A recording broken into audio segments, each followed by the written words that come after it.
السلام علیکم ناظرین، پروگرام اوپینین وت علی قاضی میں بلیکار آواں یاسر احمد ہم اسٹوڈیو میں جوائن کرتا سینئر تجزیہ کار علی قاضی صاحب. ویلکم علی صاحب. Thank you Yasir. علی صاحب اج خیر کل ॿ टे ॾींहं पहिरियां मलिक रियाज़ साहब दरिया टाइम जा जेके सभु मालिक आहिनि उहे हिननि ट्वीट कयो त मुंहिंजे मथां दबाव विधो थो वञे त मां कहिड़े क़िस्म जो जेको आहे उहो टूल या पॉन करके हिकिड़ो इस्तेमालु थियां हिकिड़े केस में ऐं इहो सभु कुझु.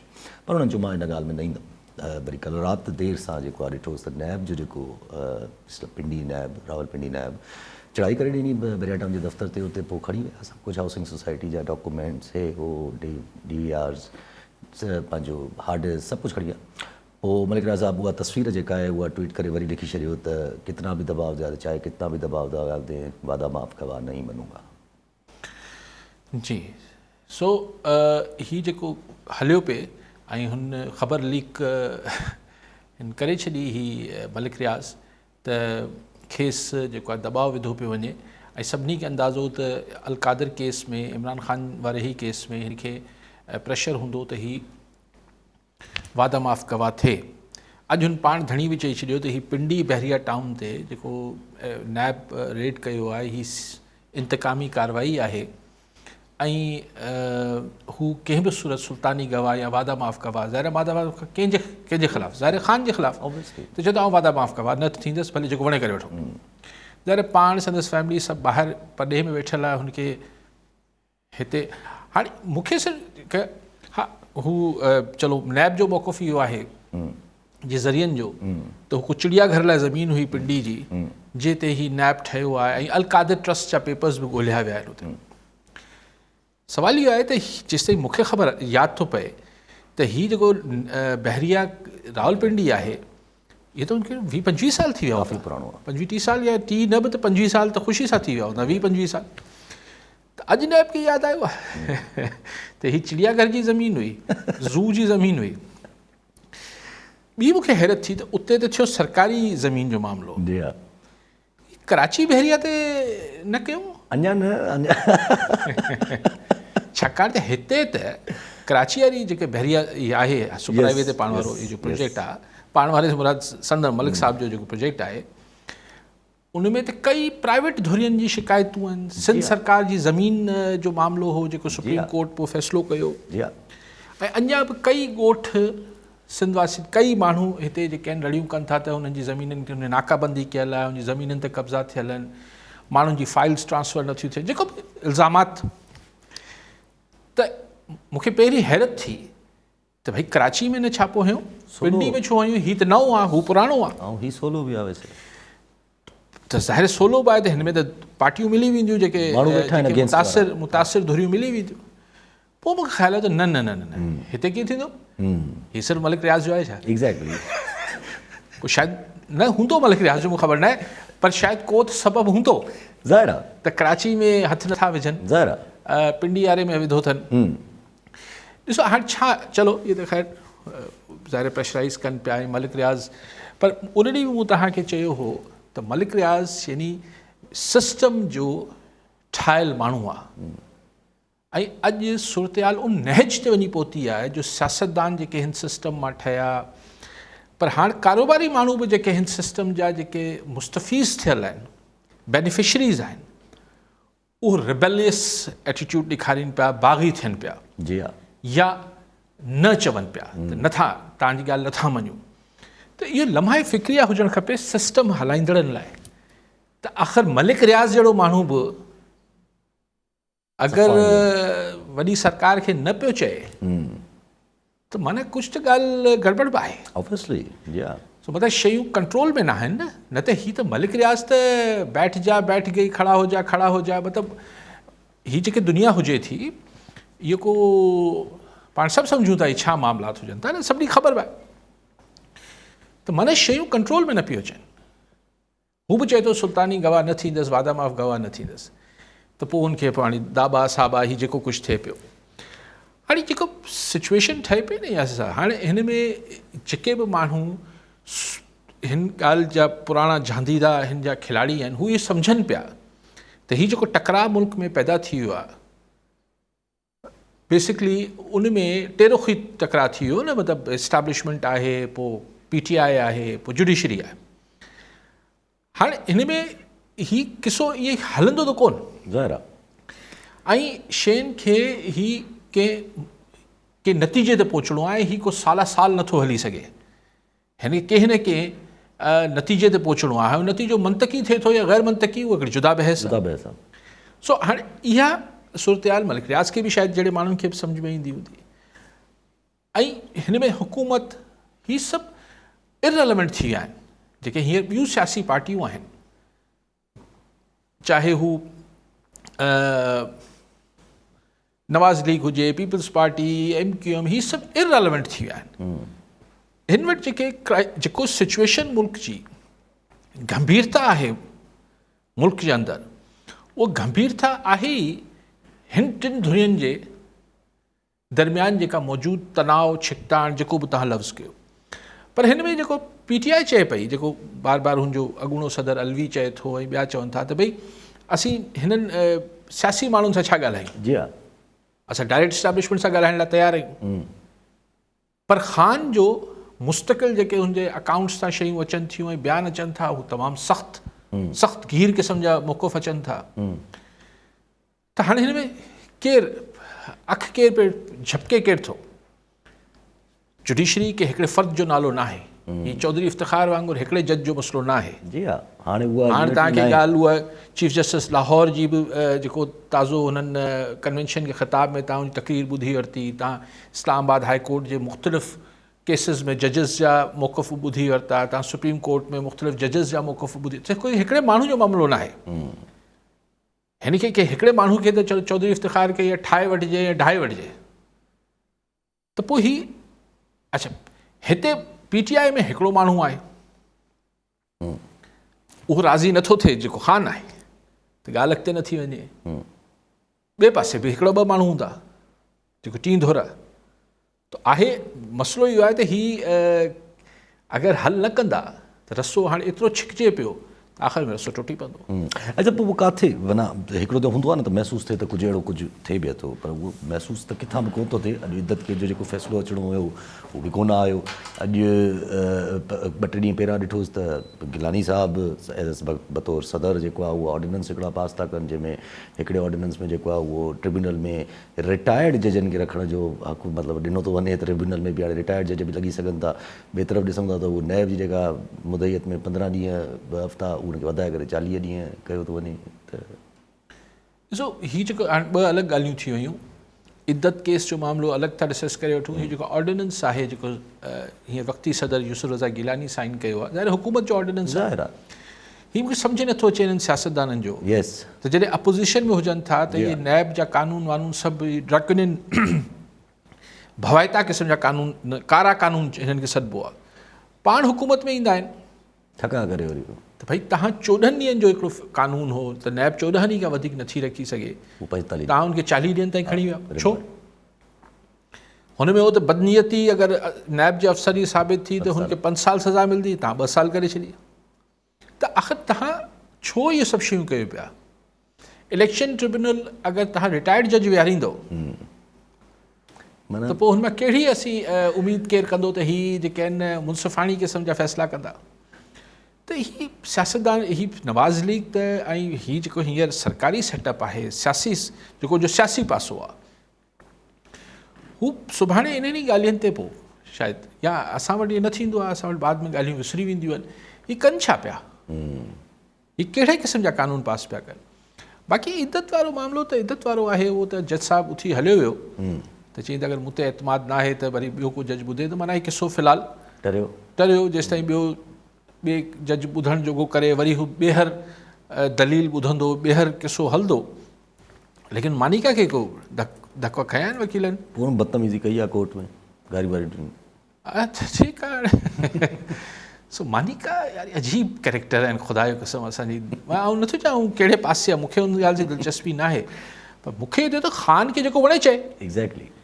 पर पंहिंजी एक्स वाइफ खे, पंहिंजे बचनि जी माउ खे सरे बाज़ार मीडिया जे साम्हूं छा कहिड़ा माण्हू हुजनि था यार। ऐं छाकाणि त जेको दॿाउ में बयानु ॾींदो आहे न, जंहिं ते सिर्फ़ु दॿाउ हुजे, मुंहिंजी ॿोली इहा न हूंदी आहे। हुन महसूसु थी वेंदो आहे त यार हीअ हाणे अंडर ड्यूरस ॻाल्हाए पियो, हीअ त ईअं लॻे थो त पाण दिलिया थो ॻाल्हाए।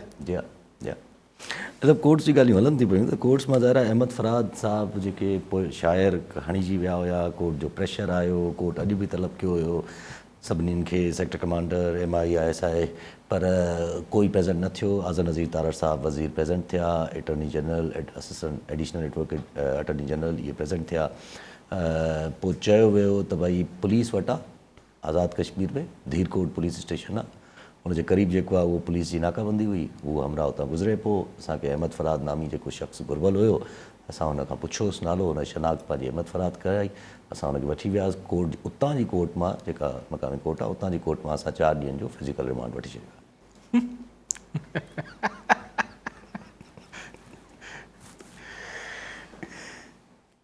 आज़ाद कश्मीर त पाकिस्तान जो मतिलबु आहे हिसो ई आहियूं, पर दुनिया में किथे बि हुजे हा एतिरो गोड़, एतिरो मीडिया, एतिरो सभु कुझु, हिननि खे 2 हफ़्तनि खां पोइ ख़बर पई त आज़ाद कश्मीर जे थाणे में वेठो, पूरा 15 ॾींहं 15 ॾींहंनि खां पोइ ख़बर पई त हू केरु, अड़े इहो त आज़ाद कश्मीर वेठो आहे।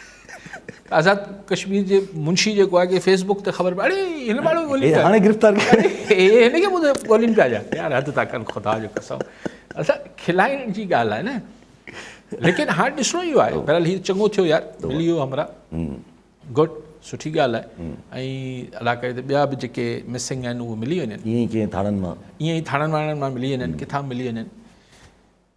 लेकिन सुवाल इहो आहे त हाणे ॾिसूं जेका सुनवाई थींदी, अहमद फराद खे जिथे प्रोड्यूस कयो वेंदो, हू जेको इस्लामाबाद हाई कोर्ट जे अदालत में, उते ॾिसणो इहो आहे त जज साहब जेको आहे अहमद फराद जी बाज़ियाबी जो ॿुधी ॾिसी ऐं ॻाल्हि खे निपटाए छॾींदो, या हुन जेके हिन केस सां जुड़ियल ॿिया सवाल उथारे छॾिया हुआ जज साहब वधाईंदो त भई उन एजेंसी जी फंडिंग कीअं थी थिए, स्ट्रक्चरिंग कीअं थी थिए, फलाण कीअं थो थिए, ॿिया मिसिंग पर्सन्स जा मामलात कीअं था हुजनि, इहे सभु जेको जज साहब अदालत सॻोरी सवालात उभारिया हुआ, छा उन ते अञा इंसिस्ट कंदी या हीउ किसो हिते सिमटजी वेंदो, निपटजी वेंदो?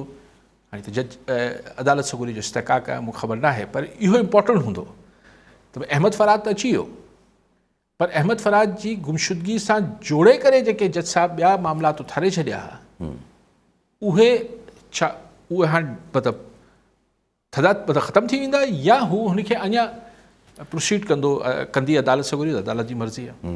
ऐं त पोइ अहमद फराद खे अगरि प्रोड्यूस करण लाइ अगरि इस्लामाबाद हाई कोर्ट कोशिशि बि करे त पोइ उहो बि मुश्किल न थींदी, छो जो उतां जी कोर्ट त सबऑर्डिनेट न आहे। हाणे प्रोड्यूस करण जो मसइलो एतिरो अहम न रहंदो न, मिटनि माइटनि सभिनी खे ख़बर आहे बाबा अदालत उते आज़ाद कश्मीर जी अदालत बि ज़ाहिर आहे हिकिड़े माण्हू जे हिकिड़ी तव्हां ग़लति शनाख़्त में खणी वरितो आहे, केतिरा ॾींहं रखंदी, आज़ादु थी वेंदो।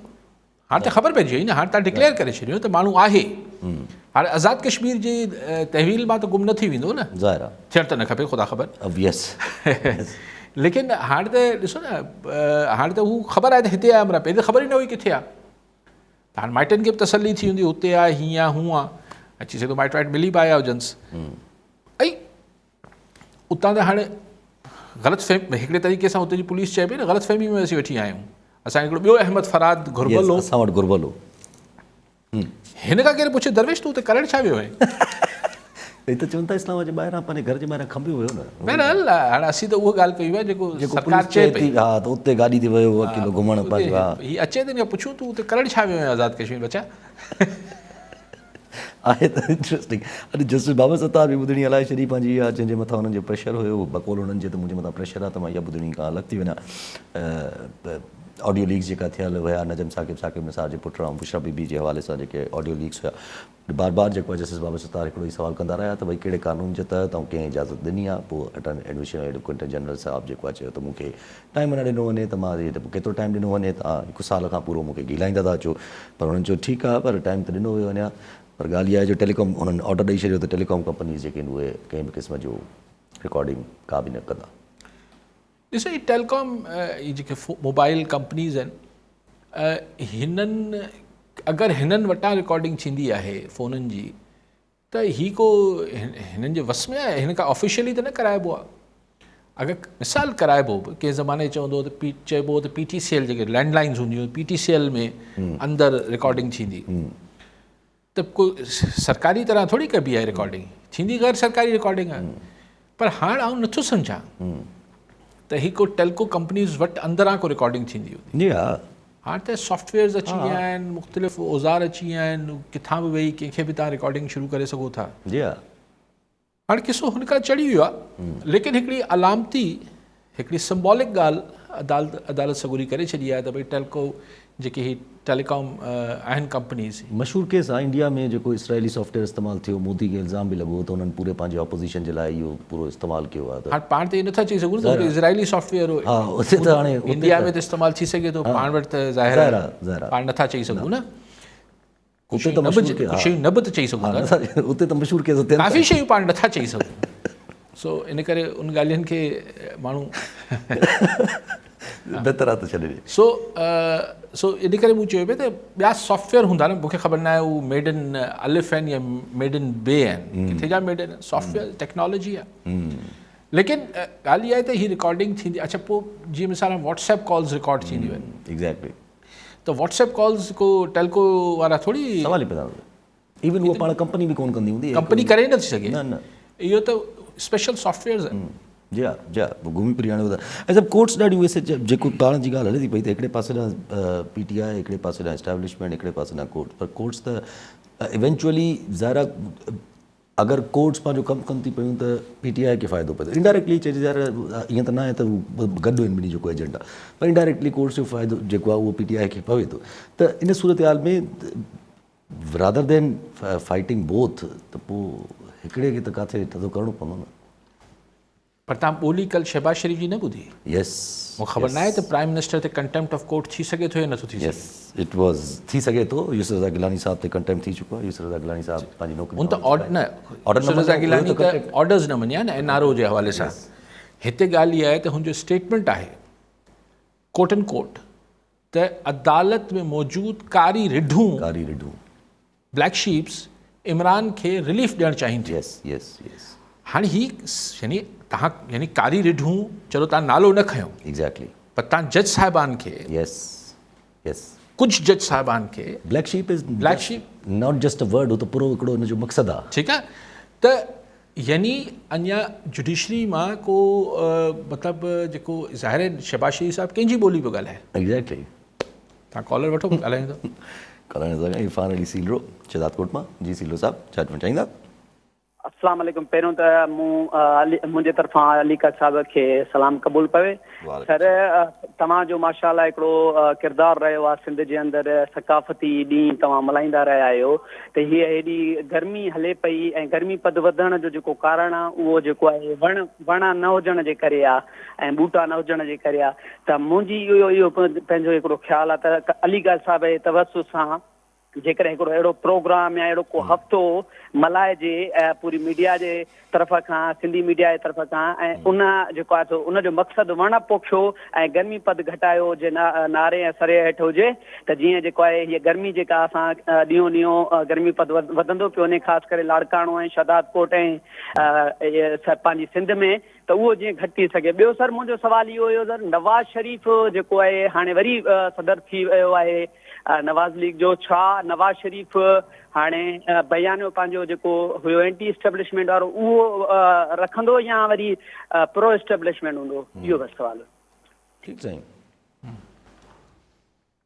पाण किथे ॻाल्हि पे कई हुन ते अचूं था त शहबाज शरीफ़ साहब जी लैंग्वेज हा त शहबाज शरीफ़ साहब जी जेका ॿोली ॻाल्हाए पियो त अदालतनि में मौजूदु कारी रिढूं त ज़ाहिर आहे इन जो मतिलबु इहो थियो त अञा हिननि खे इहे ख़दशो ऐं भउ आहे त अदालतनि मां ख़ान खे रिलीफ मिलंदो वेंदो तॾहिं त इहे एतिरो सख़्तु जुमिलो इस्तेमालु कयो वियो आहे न अच्छा सीलरो साहिबु जेको मूंखे यादि आहे त मूं 2 दफ़ा हीअ जेको वैलेंटाइन्स डे अचे थो मुहबत जो ॾियारो आलमी त मूं हुन ते गुज़ारिश कई हुई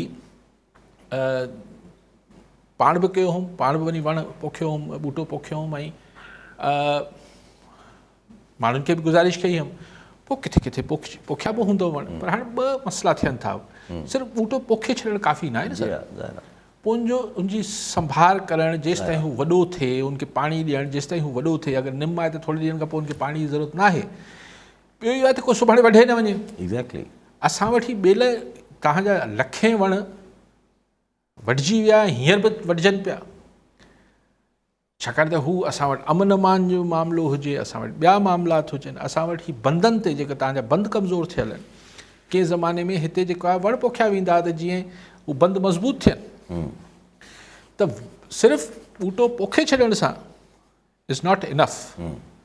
उनखे पोइ उनजी सार संभाल रखणु, उनखे पोइ उनखे वधाइण ताईं माण्हुनि खे पंहिंजो रोल प्ले करणु खपे। ऐं हिन लाइ हिकिड़ो ॾींहुं आउं नथो सम्झां की मल्हाइणु खपे, इनखे पाण 365 ॾींहं मल्हाइणु खपे। यस, ही त कॉन्स्टेंट हिकिड़ो।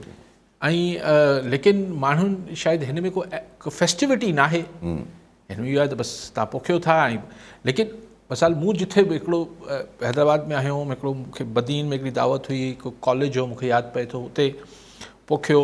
पोइ उते वारनि खे पारत करे आयासीं, यार आउं बदीन त कोन अची सघंदुसि रोज़ु उनखे पाणी ॾियण लाइ। अलाए मूंखे ॿुधायूं बाद में त वॾो थी वियो आहे वणु।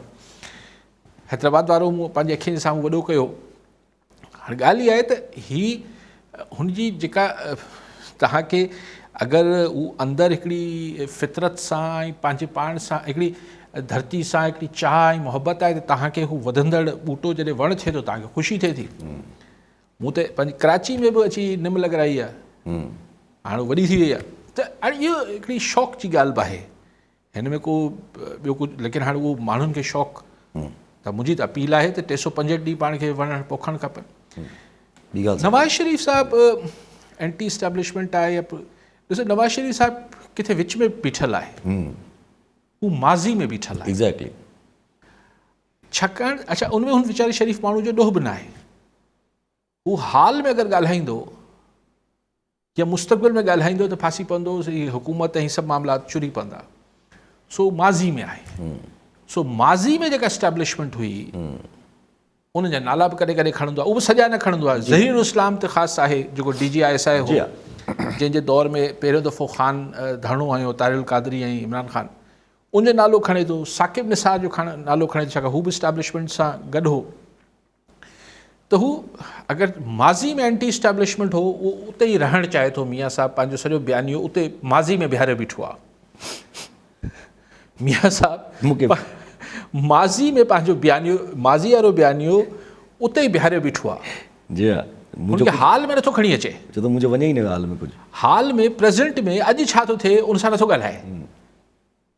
न इहो ॿुधाए थो त भला माज़ी में सिर्फ़ु ज़हीरुल इस्लाम त न हो न, बाजवा साहिबु हो। एग्ज़ैक्टली, राहिल शरीफ़ साहिबु जेके हुया हुन टाइम। हा चलो राहिल शरीफ़ ते त कोई एॾो इल्ज़ाम बि कोन हो, बाजवा ते त हो न धरणो पहिरीं लॻी वियो, पहिरियों वारो 2014 वारो। हा न। अच्छा, त ॻाल्हि इहा आहे त ही मियाँ साहिबु माज़ी जे बयानीअ खे माज़ी में ई बयानु करे, अॼु में बयानु करे पियो। अॼु जो बयानियो हुनजो कहिड़ो आहे उहो साईं जीअं मूंखे ख़बर पई सलवर साहिबु तव्हांखे ॿुधाईंदुसि। कॉल हिन सां गॾु ज़फ़र नक़वी, ओ सॉरी अख्तर मैसर पीर गुडबा। जी मैसर साहिबु छा चवणु चाहींदा? साईं काइद साहिब खां सुवालु हुयो त सिंध में अपोज़िशन जो अॼु इजलास थियो आहे कि साईं सरदार जे सदारत में GTA जो आहे रिलेटेड जेके बि आहिनि उन टोटल कराचीअ में वेही इजलास थियो। हाणे इन इजलास ते हिकिड़ा उर्दूअ जा ॿ मुहावरा जेका आहे सो फिट बीहनि था। उन्हनि मां काइद साहिब खे चवंदा जेको इन्हनि ॿिन्ही मां मुहावरो फिट बीहे उन ते थोरो कमेंट कनि। हिकिड़ो इहो आहे, उर्दूअ में मुहावरो आहे त देर आया दुरुस्त आया, ऐं ॿियो हिकिड़ो हूंदो आहे इंडियन गानो आहे त देर से आना जल्दी जाना ओ साहिब ये ठीक नहीं। तो इन ॿिन्ही मां इहो मुहावरो इन्हनि ते कहिड़ो थो फिट बीहे? ठीक है साईं, बेबी कॉलन ज़फ़र नक़वी हैदराबाद में। जी नक़वी साहब क्या कहना चाहेंगे? अच्छा ड्रॉप थी, कॉल ड्रॉप थी। अच्छा मूंखे पहिरीं त इहो ॿुधायो त इजलास थियो कंहिंजो आहे? साईं GTA जी ॻाल्हि था कनि शायदि। कल मौलाना फज़ल रहमान ऐं पीर साहिब पगारे जी मुलाक़ात थी आहे, अॼु को हू थियो आहे छा? कल्ह जी ॻाल्हि कंदा साईं, अॼु थियो, अॼु बि इजलास थियो आहे शायदि। अच्छा अॼु पीर साहिब सदारत कई आहे? ख़बर न आहे हाणे त इहो मां इजलास जी मां। अच्छा मुंहिंजी नज़र में माफ़ कजो कोन निकितो आहे ऐं ॾिसां, लेकिन चलो इजलास अगरि थियो बि आहे त हिन में देर आहे दुरुस्त आहे कीअं आहे साईं? मूंखे इहो मुहावरो सही नथो लॻे। ऐं ॿियो जेको गानो ॿुधायो त देर से आना जल्दी जाना, साजन ठीक नहीं त इहो बि फिट नथो थिए। जी हा, मूंखे ॿई फिट नथा नज़र जी हा, अचनि। जी हा, सबब इहो आहे त अञा आहे किथे इधर है एग्जैक्टली। ही ॿिन्ही मुहावरनि में देर आहे दुरुस्त आहे, माना आहे किधर है? जल्दी देर से आना आए कहाँ? इजलास के तव्हां आना चओ था जा। अच्छा, पोइ अगरि इजलास के तव्हां आना चओ था त पोइ ठीकु आहे, पोइ जेको वणे फिट करे वठो। आउं त नथो सम्झ। ॾिसो, अपोज़िशन हिकिड़ी कॉन्स्टेंट यस तहरक ऐं कॉन्स्टेंट अमल ऐं हुनजो एक्टिविटी जो नालो आहे। जी हा, ईअं तव्हां 6 महीननि में हिकिड़ो इजलास घुरायो, हुनखे चओ त अची वियासीं, आ गया त छा गया, त आ गया त किथे छा कया। न सवाल ही बता माज़रत सां ज़रूरु हू थी सघे थो अचण जो रिथ, छाकाणि मौसम त गरम थिए पियो सियासी। यस यस हिन महिल GDA जो सिंध में सिंध इररिलेवेंट आहे पाकिस्तान जी पॉलिटिक्स में। यस तव्हां कॉलर आहे? जी हा, आउं हिते ॻाल्हाइणु चाहींदुसि, पर तव्हां ही कॉल वठो। ज़फ़र नकवी हैदराबाद में। जी नकवी साहब, क्या कहना चाहेंगे? अस्सलाम वालेकुम बेटा यासिर, मोहतरम अली काजी साहब, अस्सलाम वालेकुम, अल्लाह सलामत रखे। कल मैंने फोन किया था काजी साहब, यासिर से पूछिएगा, पता चला छुट्टी पे थे कल, इसलिए आप नहीं आए। एब्सेंट यासिर की होगी सर। अच्छा, दूसरी चीज सर ये कि तो हकीकत छुप नहीं सकती है सर, बड़ी कोशिश की जाती है प्रोजेक्ट करने की। अब वो योम मई 28 साल बाद मना रहे हैं अल्हम्दुलिल्लाह धमाके करके। वो जनाब अली सर, डॉक्टर अब्दुल कदीर खान का नाम ही नहीं है जो असल हीरो था, जुल्फ़िकार अली भुट्टो का नाम ही नहीं है शहीद का, जो फांसी पे झूल गया सिर्फ इस मुल्क को एटमी ताकत बनाने के लिए, जिसके जुमले थे कि हम घास खाएंगे, इसको एटमी ताकत बनाएंगे। सर असल में हक़ाइक़ को छुपाना, किसी को प्रोजेक्ट करना, किसी को हीरो बनाना शायद इसलिए होता है कि अल्लाह के अहकामात जो है उनसे लोग हट जाए। बड़े यानी तारीख इंसान और तारीख इस्लाम में भी यही चला आ रहा है, झूठे किस्से, मन गढ़ंत कहानियाँ, यानी क्लियर कट हमें दीन इस्लाम बताता है कि जो जितनी मेहनत करता है लैसल इंसान इल्ला मा सा। फिर हमें ऐसा प्रोजेक्ट कर दिया, अल्लाह जिसे चाहे दे, जिसे चाहिए भी नहीं, ये चीजें बना के एक तरफ बहलूल दाना नजर आते। हक़ाइक़ को छुपाने से फायदा कुछ नहीं होता, सच को छुपाना लोगों को, हमें नहीं पता तारीख पाकिस्तान में कायदे आजम को ज़हरत में जहर दिया गया, मादर मिल्लत को जख्मी करके मारा गया, ये तमाम चीजें मौजूद हैं। लेकिन आज सच नहीं छुप सकता काजी साहब।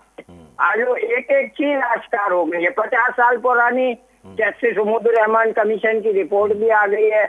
तो ये तमाम हम यानी मैं समझता हूँ कि जिस तरह हक़ाइक़ को छुपाना गलत है काजी साहब, ये थोड़ा सा रोशनी डालिएगा कि हमें इससे नतीजा तक नेगेटिव उस पे चले जाते हैं, गुलाम दर गुलाम होते चले जाते हैं, एहकामात इलाही से महरूम हो जाते हैं।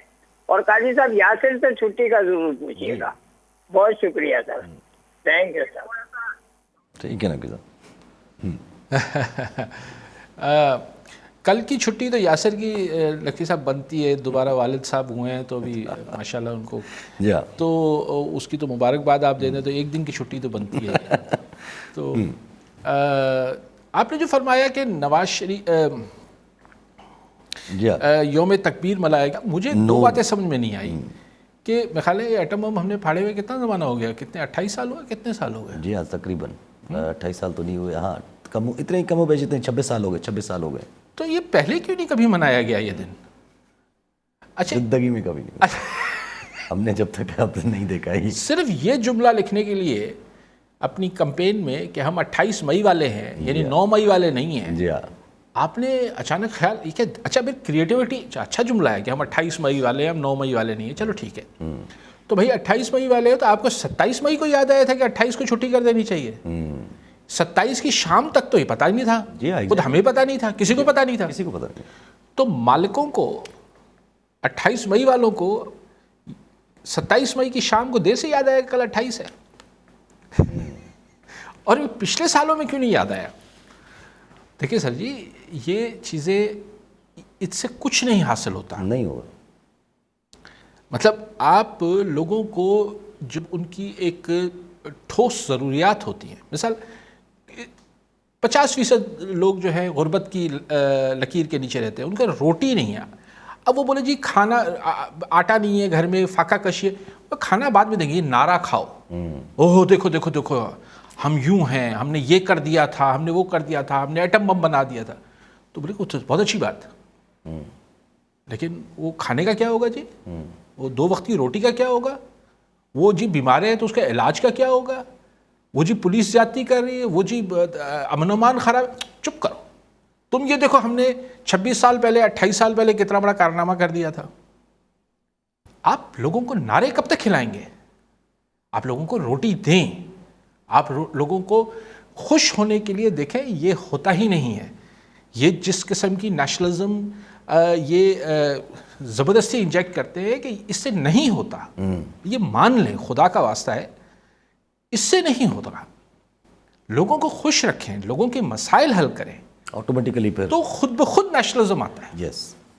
آپ چیزوں کو اپنے آپ ایک ٹھنڈے کمرے میں بیٹھ کر یا اپنی ٹھنڈی آفس میں بیٹھ کر اور چیزوں کو بڑے روزی پکچر بنا رہے ہیں، اور وہ جو 16 گھنٹے سے لوڈ شیڈنگ میں گرمی میں اوپر سے لے کے نیچے تک شل ہوا ہے پسینے سے، اور اس کے بچے بلک رہے ہیں، اور گھر میں گیس نہیں آ رہی ہے تو بچوں کا دودھ بھی گرم نہیں ہو رہا ہے. آپ ان سب وہ آپ تو اپنے ایک اس سے دیکھ رہے ہیں، اور آپ کے پاس تو وہ آٹو پہ جنریٹرز ہیں کہ جی ابھی لائٹ اگر چلی بھی گئی خدا نہ خواستہ پتہ بھی نہیں چلے گا، تو سیکنڈز میں جنریٹر چلے گا، پتہ بھی نہیں چلے گا. تو آپ کہ نہیں ان کے پاس وہ جذبہ کیوں نہیں ہے جو ہمارے پاس ہے؟ ارے یار وہ اپنے آپ کو سکانے میں مصروف ہیں.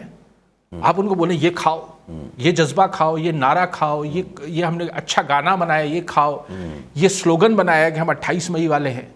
کیا کر رہے ہو یار؟ فار گاڈ سیک کیوں لوگوں کو باقی آپ کی مرضی کرتے رہے، کوشش کریں. یہی ہم 78 سال سے کر رہے ہیں، ہوتا تو کچھ نہیں ہے، اور کوشش کر لیں. باقی سر اب یہ تو آپ دین و مذہب کے معاملات جو آپ فرما رہے ہو ٹھیک ہے، وہ تو میں اس پہ کیا، وہ تو آپ صحیح ہے. یہ کوشچن کل تقریباً سب نے ریز کیا، ظفر نقوی صاحب بھی ریز کیا، تو کاتھے عبدالقدیر ایگزیکٹلی. آپ کیسے دیکھیں، ہاؤ کین you take away the credit from the real people. Abdul Qadeer کو چونکہ مشرف صاحب نے اس وقت وہ جو کچھ ہوا تھا، کس کو پتا نہیں ہے کہ اس وقت ان کو قربانی کا بکرا بنایا گیا تھا. ان سے ٹی وی پہ کیا اسٹیٹمنٹ دلوایا گیا تھا. اسی اسٹیٹمنٹ کے بعد تو شوق ہو گیا تھا مشرف صاحب کو کہ چودھری افتخار کو بھی بولے کہ تو بھی اسٹیٹمنٹ دے دے کہ میں ریزائن کر رہا ہوں، اور چودھری افتخار نے نہ کر دی. عبدالقدیر بھی پتہ نہیں کیوں نہ کر دیتے، تو کیا کر لیتے، زیادہ سے زیادہ گم ہی ہو جاتا نا عبدالقدیر. تو لیکن مشکل ہو جاتی ہے نا، ظاہر ہے. اور کتنا دکھ ہے اس آدمی کا، اس آدمی کے لیے، مطلب. لیکن ذوالفقار علی بھٹو کی ایک شیڈو میں آپ اشتہار میں پیچھے تصویر دے رہے ہیں، اور سامنے نواز شریف ہے. سامنے نواز شریف، واہ واہ. بھٹو نے اس وقت، خیر اس وقت بھی انڈین ریئیکشن میں ہی ہوا تھا، اور نواز شریف نے بھی انڈین ریئیکشن میں کیا تھا. چلو ٹھیک ہے، وہ ہماری ضرورت ہے، مطلب علاقے کی ہماری ایک ڈیٹرنس ہے، ہمیں ایک انڈیا سے ہے، اس میں کوئی ایسا نہیں ہے کہ یہ کوئی ہوائی بات ہے، ایک حقیقی بات بیلنس کرنے کے لیے وہ تو بیلنسنگ وہ تو ہوتا ہے. ایک بھٹو نے تو اس کی قیمت ادا کی. تو وہ پیچھے ایک شیڈو میں بھٹو کی تصویر ہوگی، اور سامنے کلر میں نواز شریف ہوں گے، جیسے کہ بنایا ہی نواز شریف نے تھا. عبدالقدیر کو قربانی کی بھیٹ آپ نے چڑھا دیا، بھٹو کو تو امریکہ نے اس پہ قربان کر دیا. سب چیزیں کیا کریں. جب سائیں بھی گال کی نقوی صاحب حمود الرحمان کمیشن کلر انڈین کھاں کافی بحث ہلے تو پیو، تو شیخ مجیب الرحمان، عمران خان، حمود الرحمان کمیشن، ہاणे تو پی ٹی آئی پاण کے تھوڑو ڈسٹنس بھی کرنا شروع کیا ہوا. ॾिसो मूंखे इहा रेलेवेंस नथी नज़र अचे. ख़ान ऐं शेख मुजीब में छा रेलेवेंस आहे?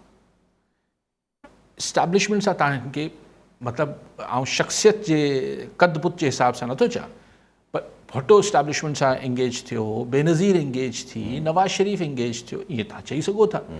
मुजीब त हिकिड़ी ॿोली ॻाल्हाईंदड़नि लाइ प्रॉपर नेशनलिस्ट ऐं प्रॉपर मतिलबु हुन इलेक्शन विड़ी आहे 70 जी 6 पॉइंट एजेंडा ते. हुन 6 पॉइंट्स में अलॻि करंसी बि हुई. जी हा, अलॻि करंसी हुई आहे. मतिलबु हू त बेसिकली कॉन्फेडरेशन ॾे खणी पियो वञे न मुल्क खे. उहो सही हो ग़लति आहे, हिन बहस में नथो पवां. ऐं जेको कुझु हुन महिल ईस्ट पाकिस्तान में थियो, जेको ज़ुल्म थियो, जेको हमूद रहमान कमीशन में आहे, उहो त किथे आहे? ख़ुदा ख़ैर करे. न ओढ़ा ईस्ट पाकिस्तान जहिड़ा आला पनहारे अहिड़े हिते हालात आहिनि, न मुजीब ऐं इमरान जी का भेट आहे, इन द सेंस कि हू हिकिड़ो सेपरेटिस्ट या नेशनलिस्ट घटि में घटि। ही KP में अगरि हिन जी हुकूमत आहे जो मतिलबु न आहे त हू पश्तो स्पीकिंग आहे इमरान, न पश्तो आहे न हिंदको आहे। जी हा, जेके ॿ आबादियूं हुते ॿ ॿोलियूं ॻाल्हायूं वेंदियूं आहिनि KP में घणे भाङे। जी हा, भाई मियावाली जो पंजाबी आहे, त आख़िर किथे जी हू सेपरेशन घुरे पियो। छा मूंखे ऐं ख़ान बि जॾहिं मुजीबुर रहमान खे बार बार साम्हूं आणे थो, पंहिंजी ट्वीट में आणे थो, मूंखे ख़ान जी ॻाल्हि बि नथी सम्झ में अचे। हू पाण खे किथे बि ॾिसे त मुंहिंजी अकल घटि आहे, सिर्फ़ु चिड़ाइण लाइ, छाकाणि मुजीब असांजी ज़ाहिर हिकिड़ी चिड़ता आहे, दुखती रग आहे न, उहो त ठीकु आहे। अदरवाइज़ ख़ान ऐं मुजीब में विच में कहिड़ी मुमासिलत आहे? त ख़ान बि छो हुनजो नालो यूज़ थो करे चिड़ाइण लाइ? ज़ाहिर आहे, ॿियो त को रीज़न न आहे, ॿियो त को रीज़न नथो थी सघे।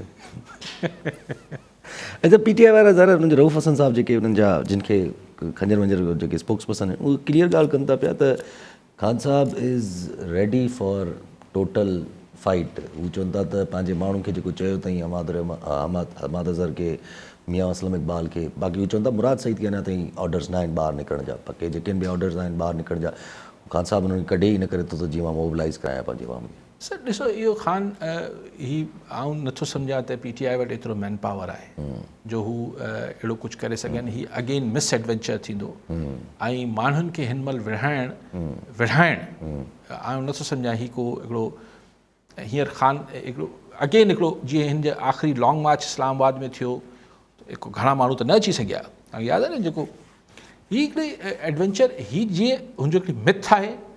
8 फरवरी ते हुनजी हिकिड़ी ख़ान जी मिथ छा टर्न आउट वोटरनि जो थियो, उनखे हिकिड़ी साइलेंट सपोर्ट आहे। ही छो हुनखे एक्सपोज करे तक थोरो बर्दाश्त करे वठे? ही शयूं ईअं हलणियूं त न आहिनि। ही अगरि रोडनि ते आणींदो ख़ान माण्हुनि खे त आउं सम्झां थो त पंहिंजो नुक़सानु कंदो, पंहिंजो छा वञे, लेकिन हिकिड़ी पाण पॉलिटिकल राय त ॾेई सघूं था न एज़ ए नंढड़े शागिर्द तौरु। ऐं हुन में ही जेको कुझु हीअं जीअं हले पियो न सर, जीअं पाण शुरू में बि शो में चयो त इस्टाब्लिशमेंट आहे, जुडिशरी आहे, ही PTI आहे, हिन में तव्हां ॾिसो शयूं थियनि पियूं न। ही रियाज़ मलिक छा थियो, मलिक रियाज़ वारो किसो, अहिड़ा खोड़ किस्सा पाण खे रोज़ थींदे नज़र अचनि पिया, जेके अनसेड हूंदा, जेके ॿुधण में बि न ईंदा हूंदा। मलिक रियाज़ साहब त पब्लिक फोरम चूज़ कयो। आख़िर में ॻाल्हि किथे वञी बीहंदी? अगरि अमेरिकन्स खे, हाणे ॻाल्हि टाइम घटि आहे, मुख़्तसिर ॻाल्हि कयां थो, तव्हांखे सोचण ते छॾियां थो बाक़ी ॻाल्हि। अमेरिकन्स खे निगरां हुकूमत ॾाढी वणंदी हुई, तमामु अॼु ताईं वणे थी। हुन निगरां हुकूमत जेको हशर कयो हिन मुल्क सां, पर अमेरिका खे ॾाढी वणे थी। त पोइ अगरि हिन जो को सियासी हल न निकितो त को हादसो त थी सघे थो न। ऐं अगरि अमेरिका ज़हनी तौर ते तयारु आहे त हिन मुल्क खे चूंडियल हुकूमत बदिरां को निगरां हुकूमत चङो हलाए सघे थी, त पोइ ऑब्वियसली बाक़ी आउं तव्हांजी सम्झ ते छॾियां थो, तव्हां सम्झो ॻाल्हि खे। ठीकु आहे, वॾी महिरबानी साहब। नाज़रीन, अॼु प्रोग्राम जो वक़्तु पूरो थियो, पर ईंदड़ प्रोग्राम में दुआ में